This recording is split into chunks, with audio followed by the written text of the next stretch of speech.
అందరికీ నమస్తే అండి. ఎవరైతే సతీష్ కుమార్ గారు ఉన్నారో, పరకామణి కేసులో కీలక వ్యక్తి ఎవరైతే ఉన్నారో ఆయన మృతి గురించి మన అందరికీ తెలిసిందే. అనుమానాస్పద స్థితిలో ఆయన మృతి చెందడం జరిగింది.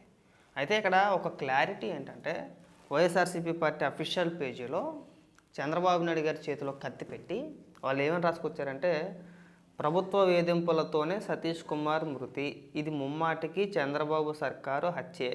టీటీడీ మాజీ చైర్మన్ భూమన కరుణాకర్ రెడ్డి. చంద్రబాబు నాయుడు గారి చేతిలో కత్తి ఎప్పుడైతే పెట్టారో ఈ హత్య వెనకతల ఖచ్చితంగా జగన్మోహన్ రెడ్డి హస్తం ఉందని తేలిపోయిందండి.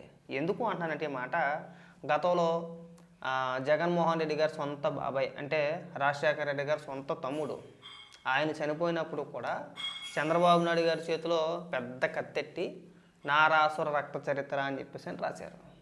తర్వాత విచారణ అనంతరం కూడా ఏమని తేలిందంటే, ఆ హత్య వెనకతల స్వయాన జగన్మోహన్ రెడ్డి చిన్నాన్న కొడుకు అయినటువంటి అవినాష్ రెడ్డి, జగన్మోహన్ రెడ్డి బాబాయ్ భాస్కర్ రెడ్డి తదితరులు.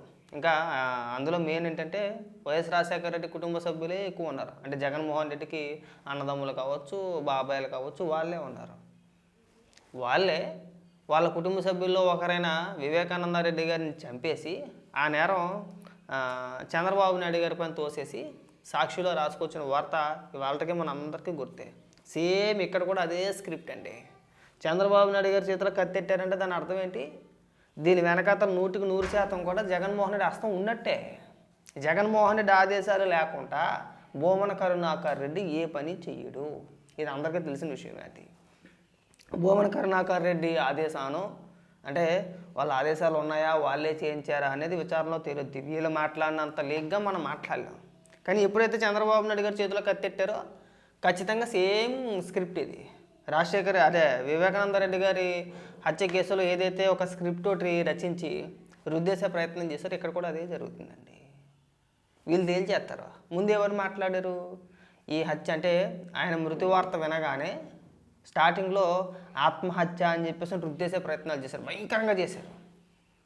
ఒకటి కాదు, రెండు కాదు, సాక్షిలో డిబేట్లు పెట్టేశారు. నిమిషానికి ఒక వార్త ఆత్మహత్య అని చెప్పేసి సన్నిహితులు చెప్పారని, ఇంకొకరు చెప్పారని చెప్పేసి అదే భూమన కరుణాకర్ రెడ్డి ప్రెస్ మీట్ పెట్టి మరీ మాట్లాడాడు. ప్రభుత్వ వేధింపులు తాళలేక ఆయనంతటా ఆయనే ఆత్మహత్య చేసుకున్నాడని చెప్పేసి అనేక రకాలుగా ప్రచారం చేశారు. ఇవాళ చంద్రబాబు నాయుడు గారి చేతులు కత్తెట్టేశారు. ఏంట్రా అంటే, ఆ కేసులో దొరికితే జగన్మోహన్ రెడ్డి పాత్ర కూడా బయటకు వచ్చుద్దనే ఉద్దేశంతో చక్కగా ఇప్పుడు డైవర్ట్ చేసే ప్రయత్నం అనమాట. కాస్త కూడా సిగ్గు అనిపించట్లేదా? ఇదే స్క్రిప్ట్ మనం 2019 ముందు వాడాము, మళ్ళీ ఇప్పుడు కూడా మనం అదే స్క్రిప్ట్ వాడుతున్నాము, దొరికేస్తాము అడ్డంగా అని చెప్పేసి అనిపించట్లా? ఖచ్చితంగా చంద్రబాబు నాయుడు గారి చేతిలో కాదు కత్తి పెట్టాల్సింది, జగన్మోహన్ రెడ్డి చేతిలో గొడ్డలు పెట్టాలి. గొడ్డలే అనగానే టక్కుమని గుర్తొచ్చే పేరు ఏదైనా ఉందంటే కనుక అది జగన్మోహన్ రెడ్డి పేరే, ప్రసిద్ధిగాంచే సీటలాగా. కాస్త సిగ్గుసరం ఉండాలి. హత్యా రాజకీయాలు చేసుకుంటూ తిరిగి చంద్రబాబు నాయుడు గారి పైన ఎట్టేస్తారా? గతంలో మీరు చేసిన ఆరోపణలకు ఆధారాలు ఉండవా? ఇవాళ ఇక్కడికి వచ్చి ఏమని మాట్లాడతారంటే అప్పబాయి కోరులు ఇస్తారా? ఆ కేసులో ఎవరిది తప్పు, ఏం చేశారనేది అందరికీ తెలిసిందే. చివరికి వెంకటేశ్వర స్వామి హుండీని కూడా తోచేశారు. అదే కేసులో కీలక వ్యక్తి అయినటువంటి ఎస్ఐ సతీష్ కుమార్ గారు ఎవరైతే ఉన్నారో ఆయన విచారణ అనంతరం ఒకవేళ భూమన కరుణాకర్ రెడ్డి ఖచ్చితంగా చేసేయడం తెలితే జైలుకి వెళ్ళాల్సిందే. ఆ ఉద్దేశంతోనో ఇంకొక రకంగానో సతీష్ కుమార్ గారిని చంపేశారు. అది ఖచ్చితంగా హత్య, అది ఆత్మహత్య అని చెప్పేసి అంటే ఎవడు నమ్మడు అది. కానీ ఆ వార్త రాగానే ఉలిక్కిపడింది ఎవరండి? వైసీపీ నాయకులు. వైసీపీ అధిష్టానం డైరెక్ట్గా తన అఫీషియల్ పేజీల్లో ఇది ఆత్మహత్య అని చెప్పేసి ఒక వార్త ప్రచురించేశారు. సాక్షిలో కూడా డిబేట్లు పెట్టారు. ప్రభుత్వ వేధింపులు అది ఇది అని చెప్పేసి వాళ్ళ చంద్రబాబు నాయుడు గారి చేతిలో కత్తెట్టారు. దీని అర్థం ఏంటి? దీని వెనకట్లు ఎవరున్నారో? మీరు చంద్రబాబు నాయుడు గారి చేతిలో కత్తెట్టి మాట్లాడితే మీరు జగన్మోహన్ రెడ్డి ఉన్నాడని చెప్పాల్సింది కదా. అదే పరిస్థితి కదా. 100% భూమన కరుణాకర్ రెడ్డి లేదంటే వైఎస్ జగన్మోహన్ రెడ్డి ఈ హత్య వెనకాతలు ఉన్నారనేది 100% నిజం.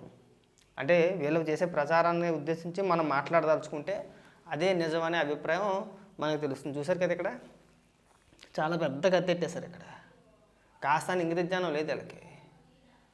ముందు ఆత్మహత్య అని చెప్పేసి అన్నారు, తర్వాత ఇప్పుడు హత్య అంటున్నారు, రుద్దేసే ప్రయత్నాలు చేస్తున్నారు.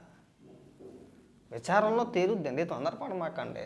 జగన్మోహన్ రెడ్డి ఉన్నాడా, భూమన కరుణాకర్ రెడ్డి ఉన్నాడా, లేదంటే ఇంకా ఎవరైనా ఉన్నారా, లేదంటే ఏదైనా ఎవరినైనా ఉద్దేశించి ఏదైనా చేశారా, అసలు ఏం జరిగింది అనేది విచారణలో తేలుద్ది. మనం ఆవేశపడిపోయి ఇక చంద్రబాబు నాయుడు గారి చేతిలో కత్తెట్టేసి సేమ్ వివేకానంద అప్పటిలాగే చేసేస్తే అయిపోద్ది అనుకుంటే అది మీ పిచ్చితనం. అప్పుడు నమ్మారు జనం, ఇప్పుడు నమ్మరు. అప్పుడు చేసినట్టు ఇప్పుడు కూడా చేస్తే ఆ హత్య వెనకాతలు మీరు ఉన్నారని చెప్పేసి ఎలా అయితే విచారణలో తేలిందో, ఇక్కడ విచారణలో తేలకముందే ఈ హత్య వెనకాతలు ఖచ్చితంగా జగన్మోహన్ రెడ్డి హస్తం ఉందని చెప్పేసి క్లారిటీగా తెలిసిపోతుంది. దయచేసి ఈ పనికిమాల లేఖి రాజకీయాలు చేయమాకండి. ఇదొక దిక్మాలతనం అయిపోయింది మీతోటి. ఎక్కడైనా ఏదైనా జరిగితే సరిపోద్ది, ఏదైనా ఒక శవం దొరికితే సరిపోద్ది, ఇమీడియట్గా శవ రాజకీయాలు చేసేయాలి మనం. అదొకటే వచ్చింది, ఇంకా అంతకు మించి చేసేది ఏం లేదు. ఇలా కావాలంటే మీరు చూడండి, ఎక్కడ ఏం జరిగినా సరే ముందు మనం అర్జెంటుగా శవ రాజకీయాలు చేసేయాలి, లేదంటే ఆత్మహత్య అని చెప్పి చిత్రీకరించేయాలి. ఒకవేళ హత్య అని తేలితే కనుక చంద్రబాబు నాయుడు గారి చేతులు కత్తెట్టేయాలి. జనాలు ఎర్రగా గుడ్డిగా నమ్మేస్తారు. గొర్రెలు ఉన్నారులే, మనం అంటే మనల్ని ఇష్టపడే గొర్రెలు కొంతమంది ఉన్నారు, మన అభిమానులు, మన కార్యకర్తలు. వాళ్ళు నమ్మితే సరిపోద్ది, ఇంకెవరు నమ్మవసరం లేదు. మీకు చూపిస్తా చూడండి. ఇదే సతీష్ కుమార్ గారి గురించి వీళ్ళు చేసిన ప్రచారం ఏ విధంగా ఉంటుందో ఒకసారి చూపిస్తా చూడండి. ఇదిగో చంద్రబాబు నాయుడు గారి చేతిలో కత్తి పెట్టారు కదా, భూమన కరుణాకర్ రెడ్డి మాట్లాడిన వీడియో. అదే రోజు ప్రెస్ మీట్ పెట్టి ఏమని మాట్లాడాడంటే, పరకామణి కేసులో విచారణ ఎదుర్కొంటున్న సతీష్ కుమార్ రైలు నుండి దూకి ఆత్మహత్య చేసుకున్నారు. ఈయన కన్ఫర్మ్ చేసేసాడు. ఆయన రైలు నుంచి దూకాడా లేదా అనేది ఈయన కన్ఫర్మ్ చేసేసాడు. కన్ఫర్మ్ చేసేసి ఆయన చెప్పేశాడు అనమాట, రైలు నుంచి ఆయనే దూకేశాడని చెప్పేసి అని భూమన కరుణాకర్ రెడ్డి ఏదో దగ్గరుండి చూసిన వ్యక్తిగా చెప్పేశాడు. తర్వాత సిఐడి విచారణలో విపరీతంగా బెదిరించి అబద్ధాలు చెప్పించినందుకు తీవ్ర ఒత్తిడి చేయడం వల్లే ఆయన ఆత్మహత్య చేసుకున్నారని తెలుస్తుంది. సతీష్ కుమార్ ద్వారా నా పేరును చెప్పించాలని ఈ ప్రభుత్వం ఉద్దేశపూర్వకంగా సతీష్ కుమార్ను వేధించింది. సతీష్ కుమార్ మరణం వెనుక కారణమైన విషయాలపై ఈ ప్రభుత్వం సిబిఐ ఎంక్వైరీకి సిద్ధపడాలి. భూమన కరుణాకర్ రెడ్డి గారు టీడీటీ మాజీ చైర్మన్. ఆయన మాట్లాడింది ఆ రోజున. ప్రభుత్వం వేధించింది, ఆయనే దూకేసాడు, నా పేరు చెప్పమారన్నారని చెప్పేసి డైరెక్ట్గా ఆయన ఒక ప్రెస్ మీట్ పెట్టి అది ఆత్మహత్యగా తేల్చి చెప్పేసాడు ఆ రోజున. ఇవాళ తీరా చూస్తే చంద్రబాబు నాయుడు గారి చేతులు కత్తెట్టేశారు. ఏంట్రా అంటే మీరే కావాలని చెప్పి చేసి చంద్రబాబు నాయుడు గారి పైన తోసేస్తున్నారేమో అని అనుమానాలు కలుగుతున్నాయి కాదా? ఏ విచారణ లేకుండా మీరు ఎలా చెప్పేస్తారండి ఇది ఆత్మహత్య అని చెప్పేసి అని? వాళ్ళ కుటుంబ సభ్యులు ఏమని చెప్తున్నారు?